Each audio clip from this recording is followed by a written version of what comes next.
Hello everyone. So today we will be going through the first unit in the legal terminology and communication, which is to know how organizations working in the legal sector communicate. So in this unit, the learning objectives are to describe communication models and systems used in organizations working in legal sector. So basically, what is the mode of communication? What is formal communication? What is informal communication? Then we describe the methods used and benefits of both formal as well as informal communication. So any organization for that matter, we have both formal as well as informal communication. So we will look into the benefits and the like what are the methods for these types of communication, and then we outline the principles of effective communication. So the first one is to describe the communication models and systems used in organizations working in the legal sector. Basically, we start with what is communication. So communication, it is a Latin word, it is derived from a Latin word meaning communis, which means to share. So that is the origin of the word. So in simple terms, it refers to the exchange of thoughts, messages, or information. So it could be through speech, it could be through visuals, it could be through writing, or it could be through behavior. So for example, by speech. So if you want to communicate, that is the most common form of communication. Then it could be by visuals. For example, advertising companies, they communicate using visuals. For example, if you see the brand of Coca-Cola, you instantly recognize that is a Coca-Cola brand. Or if you see McDonald's, so you see, okay, you get the message that this is a McDonald's brand. You by the logo or by the visual identity. Then you have writing. Writing again, like you write to somebody, so that is a mode of communication. Or by behavior. So if somebody has said something to you and you get angry, or you hear some news and you get anxious, so that is the behavior which depicts communication. So then it is also the transmission of an idea or feeling so that the sender and receiver they share the same understanding. So if it is one to one or one to many or many to many communication, so the basic idea is to transmit your thoughts or basically what you want to communicate. So that is communication. So this is on a lighter note. So it says that you don't call this a legal document, do you? Because I can understand every word of it. So the common perception is that the legal document many people don't understand. So first we move into different types of communication. So the first one is the verbal communication. So in verbal communication you have oral communication.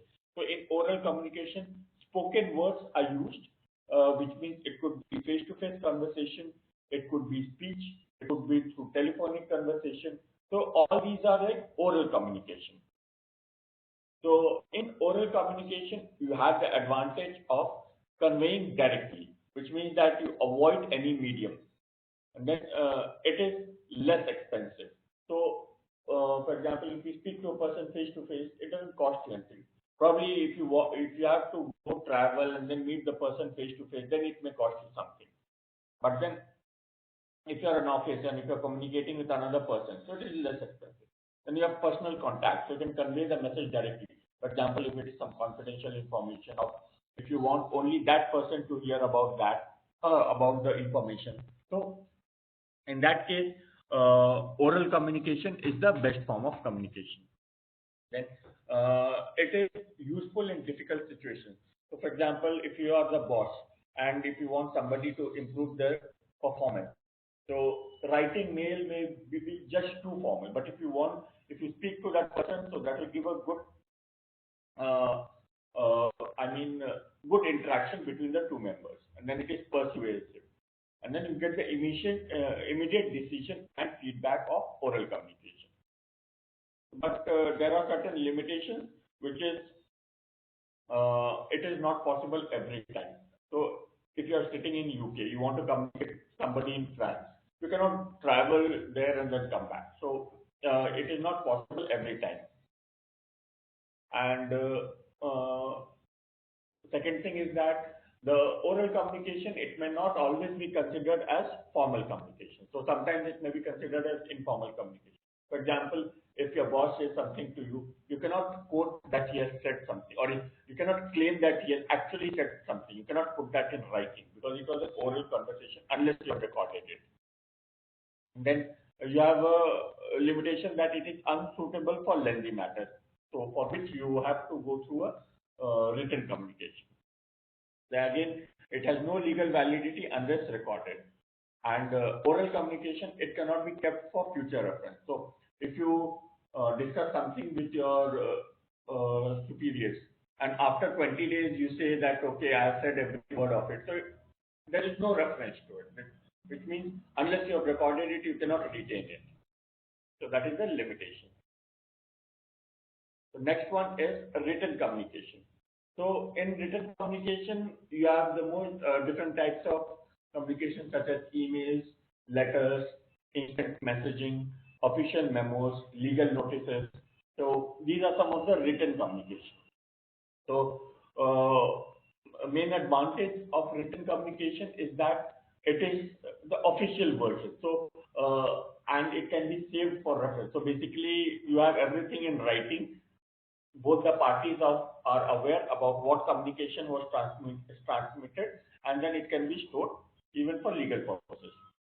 Then an accurate presentation with respect to the matter stated in the legal communication can be made. Then you have easy verification. So basically you go through that written document or mail or any other artifact, and then you can have a verification. And then there is no opportunity to misinterpret because everything is clear over there. Then you have the limitations such as it can be time consuming. So for any written communication, you have, especially if it's a legal document, it takes some time before you go through that, and then you basically prepare it in a format which is presentable. Then you have the issues such as it requires skills.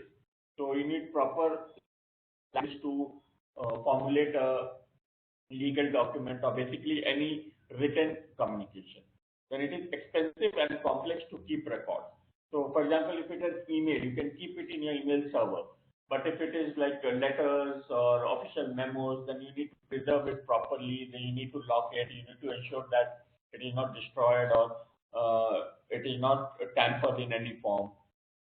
And then there is less secrecy and confidentiality. For example, if other people also have access to that information, if they are copied, so secrecy and confidentiality may not be there.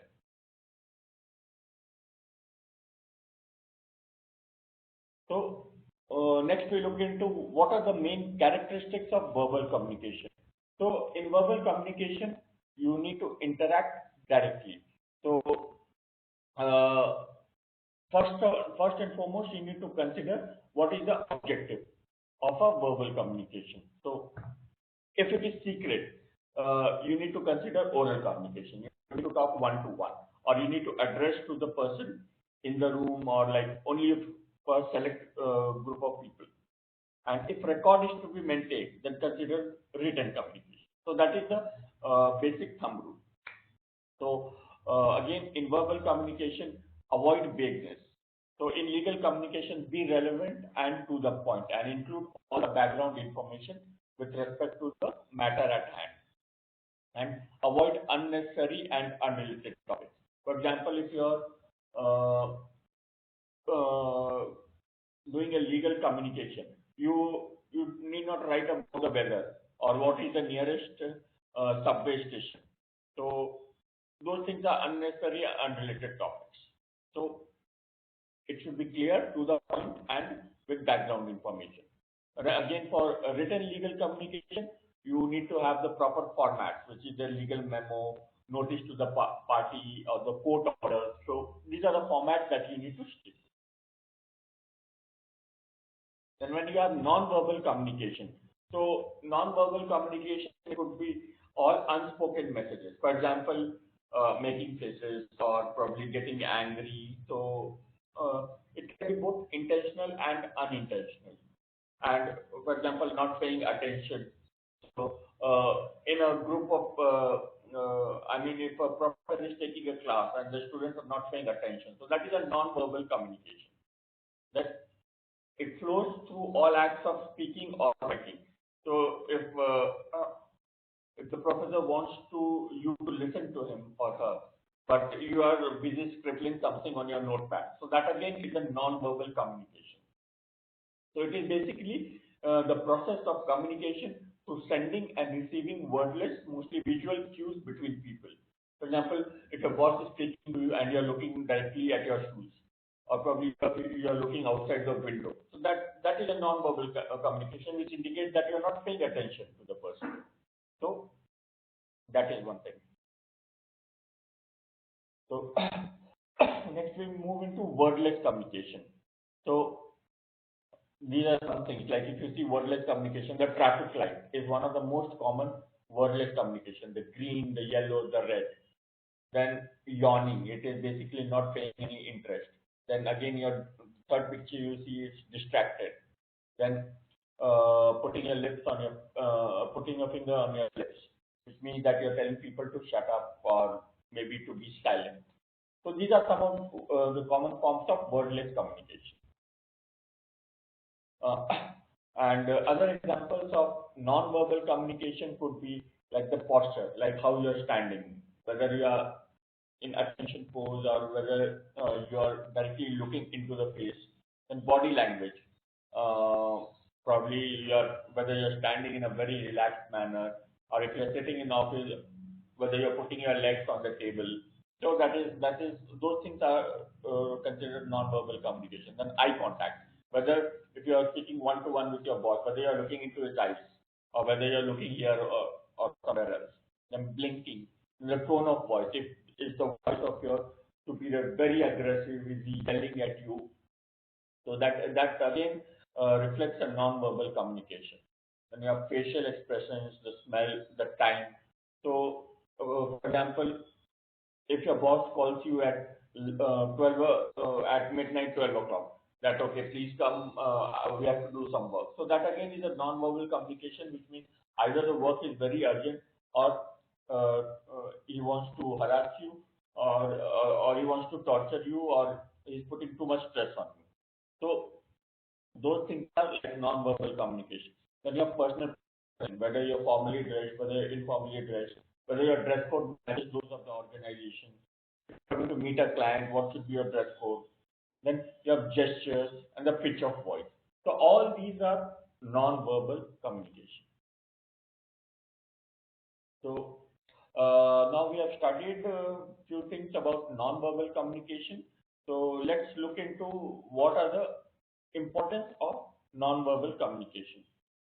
So uh, first of all, your body language, it conveys a lot about what is your response towards the communication aspect. So it contributes around 50%, which means that it clearly conveys whether you're listening intently or whether you're just participating or whether you're avoiding the topic.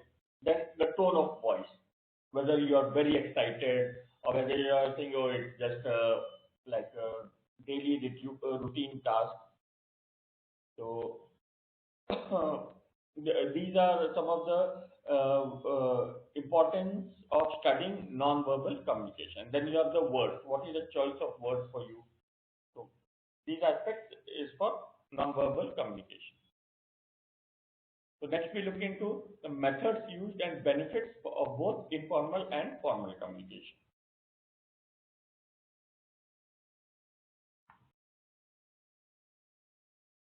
So now we look into the concepts of like what is a formal communication. So formal communication is the process of exchanging information by following the official or prescribed rules. So email is a formal communication channel in your office. Then again the official communication. For government, it is the official notification, which is the formal communication channel. Then you have formal communication is a communication that flows along the line of management or authority. So that is one mode of formal communication. Then emphasis is placed on professional approach, which means there is a set standard for communicating. So when you're sending communication in a professional approach, the other party also acknowledges it and then reciprocate accordingly. And then it is accurate, legal, and authentic, which is the most important characteristics of a formal communication. Then, next, we look into what are different types of formal communication. So, first one is downward communication, which is top to bottom. So it involves flow of communication from higher levels to lower levels. So basically, from the senior level managers, the directors, the senior managers, to the employees, to mid-level managers, and then the junior level employees. So the examples of this include instructions, for example, company policies, then feedback on about a process or any technology, and then performance appraisal. So it is generally a downward communication. Then you have upward communication.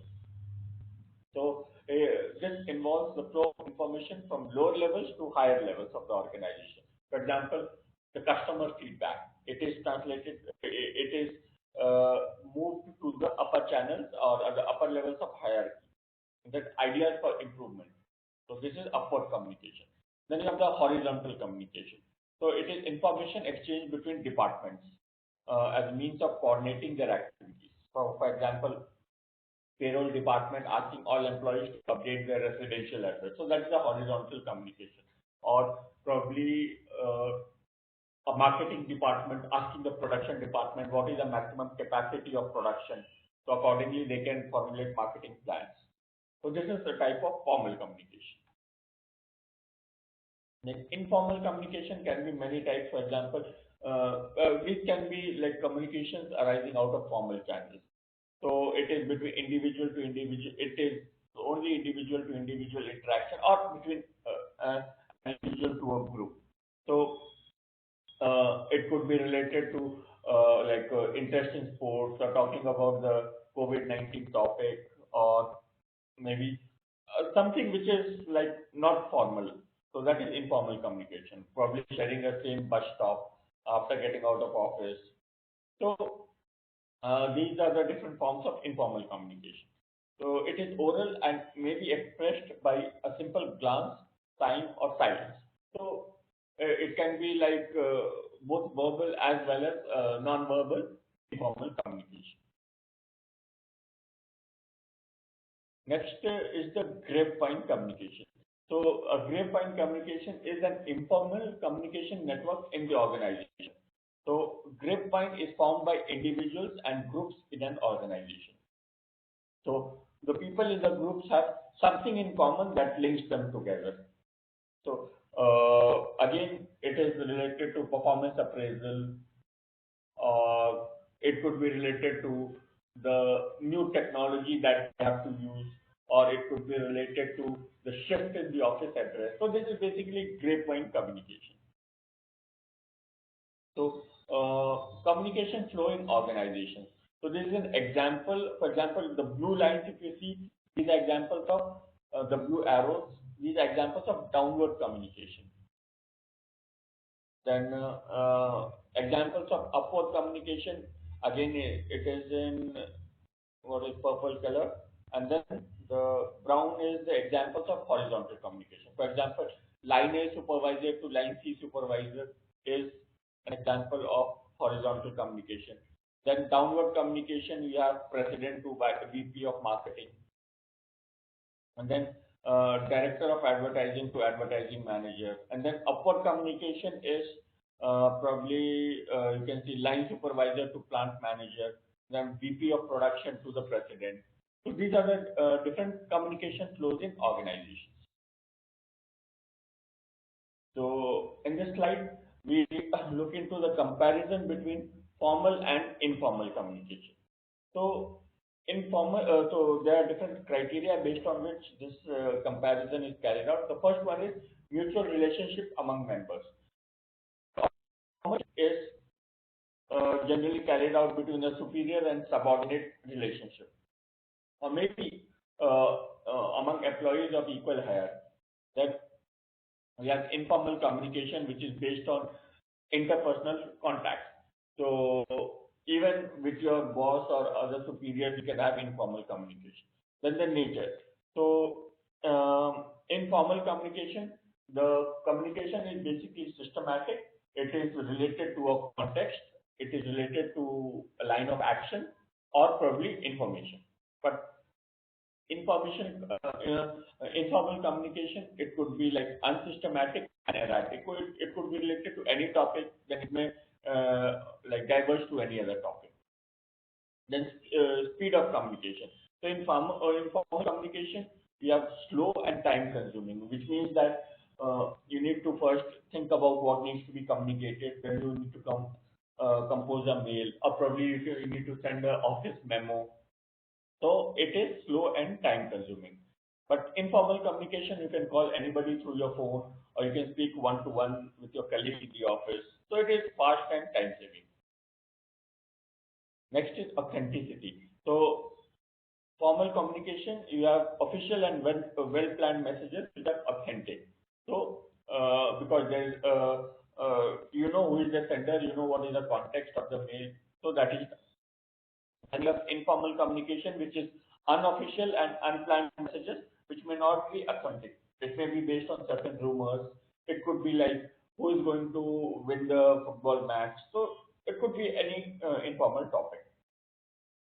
And then with respect to the contents or subject matter, so formal communication is basically related matters. It is related to a specific context. Whereas in informal communication, you can also communicate about the work, but mostly you discuss like personal matters or any other matters which may not be directly related to your work. So that is informal communication. And then objectives. So formal communication, it is related to achieve organizational objectives, while informal communication, it is to meet person needs and interests.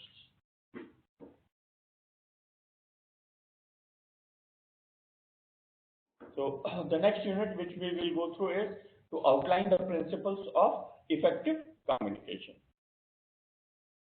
So effective communication basically means that whatever you are communicating, the message is getting conveyed and the other party is reciprocating to the message. So it takes place when the listener clearly understands the message that speaker intends to send. For example, if you're sending it to your spouse or probably your siblings, that you're going for a movie, do they want to come? So they will clearly respond yes, no, maybe, whatever. So that is effective communication. But if you don't receive any response from them, so that is not effective. So a speaker's message must be delivered clearly in an effective communication. And the listener must be an active listener. So again, to give an example, for example, if a professor is teaching something and you are not listening properly, so that means he is communicating at his end. The speaker's message is being delivered clearly, but the listener is not an active listener, which means the excuse me, the communication is not effective. And then it is effective communication. The principles, these are applicable to both written and verbal communication. So next we look into what are the principles of effective communication. So the first one is the principle of objective, which means to create awareness. So the main objective of communication is to create an awareness or to make an announcement or pass on some information in the organization. Then principle of understanding the receiver. So you should know who is the audience. So if you're you can write casual mails with some spelling error or anything to your colleagues. But if you're writing it to the CEO of the organization, you should understand the audience. You should understand what is the expectation. You should understand what message are you trying to convey. So that is the principle of understanding the receiver. Next is the principle of clarity, which means that the message should be very clear. There should be no ambiguity surrounding the message. Then you have the principle of feedback. So, for example, you are delivering a document to your superior, and then you can write that kindly review and provide your feedback. So that is the principle of feedback, which is the opportunity for suggestions. So what are the benefits of effective communication? Like we discussed, the principles are there. So number one, it is quick in problem solving, which means that communication, it reduces the misunderstanding and it is quick in problem solving.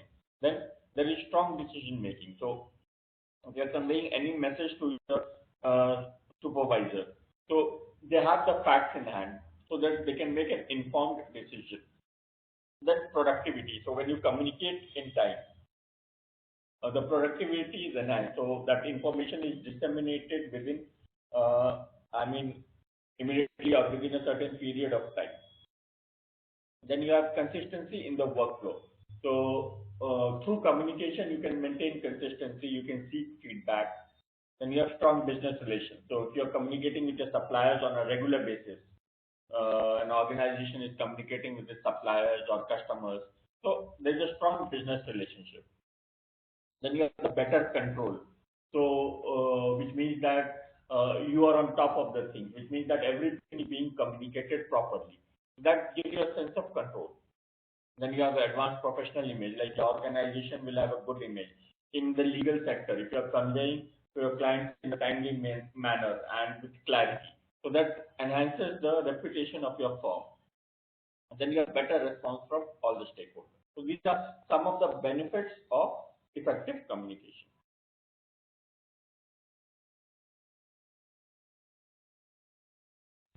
But there are also some barriers to effective communication. So some of them could be like language barriers.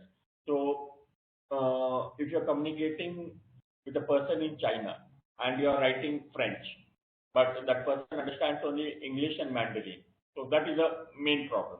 So you need to either translate it, or probably your mail server should have the facility to translate the message. So that is one of the language barriers. The physical barriers. So if you're sitting in UK and you're communicating with somebody in New York, so then there are physical barriers, which you're not able to go to that location. Then you have psychological barriers. For example, some people, they fear in communicating with their bosses. So that is a pure psychological barrier. Then you have cultural barriers. So for example, if you're communicating with somebody in the Middle East, so you don't know like how do you want to address them, or if it's a female, like how do you want to address them. So there are certain cultural barriers.